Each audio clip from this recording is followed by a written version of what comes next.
Не каждый день в перинатальном центре встретишь столько онкологов вместе. Но сегодня особенный день. Супергерои в белых халатах, миссия которых бороться с таким опасным врагом, как рак молочной железы, собрались обсудить вопрос о профилактике злокачественных образований. 70% рака молочной железы выявляют в основном при самообследовании женщины.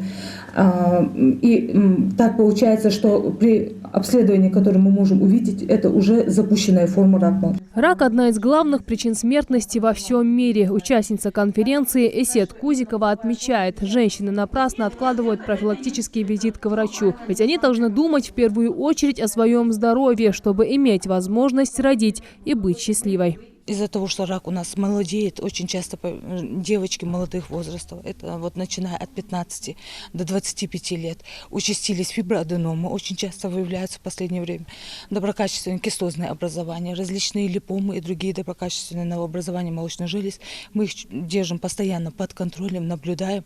Ежегодно в России выявляется 55 тысяч больных женщин, большинство из которых имеют детей. Эти цифры и толкнули на создание в 2012 году всероссийского проекта «Сохраним жизнь маме», направленного на профилактику заболевания и сбережение жизни. Исполняющая обязанности регионального министра здравоохранения Зарема Лянова отмечает большое число выявленного в стране за это время рака груди первой стадии. Уже около 3 миллионов женщин осведомлены за 7 лет работы. Многим из женщин, статистики точной такой нет, сколько женщин уже выявили у себя путем самообследования это заболевание или признаки этого заболевания. И, конечно же, имеют хорошее качество жизни, имеют 100% выздоровление. Чтобы кардинально изменить ситуацию в системе онкологической помощи, необходимо повысить порядок диспансеризации и регулярных профилактических осмотров. Такую задачу поставил Владимир Путин в своем послании к Федеральному собранию. Пока практика в стране только вводится, краеугольным камнем борьбы против рака груди являются такие профилактические беседы и акции. С ноября 2019 года до ноября 2020 года будет реализовывать вот этот проект в разных регионах. Президентский грант получила организация, и вот сегодня было опубликовано везде. Вот сегодня здесь собираются мамы, доктора будут обучать наших мам, что нужно сделать для того, чтобы вот рак не поражал наших матерей, сестер, нашу красивую женскую половину. Главным координатором проекта «Сохраним жизнь маме» в Ингушетии выступает региональное отделение общественного движения «Матери России». В рамках его реализации также проводится масштабная акция «Розовая лента». Это главный символ мероприятия, на котором женщины старше 18 при наличии показаний могут пройти маммографическое обследование или записаться на такую процедуру в любое удобное для них время. Опытные,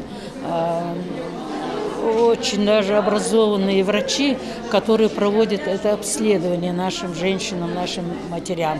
Они охватили все почти регионы и населенные пункты Ингушетии. Эта работа будет продолжаться до 2020 года. Привлечь внимание людей к проблеме онкологии как одной из самых страшных болезней современности – основная цель сегодняшней встречи. Выступающие подчеркивают, по количеству жертв онкологию опережают лишь заболевания сердечно-сосудистой системы. Хотим уделить внимание этой проблеме сейчас в рамках профилактики, потому что на сегодняшний день существует ряд диагностических обследований и лечения, которое может помочь не только вылечить до определенной ремиссии, но и также излечить это заболевание полностью. А также есть ряд превентивных мер, которые могут помочь не только выявлению на ранних стадиях, но и профилактике заболевания в целом. Проблема онкологических заболеваний стала настолько актуальна, что получила общенациональное звучание. Ежегодно рак молочной железы обнаруживается у более 10 миллионов женщин. По данным Всемирной организации здравоохранения, в 2020 году эта цифра сможет увеличиться до 15 миллионов. Жарадат Хулхоева, Мербек Миржоев, Новости 24.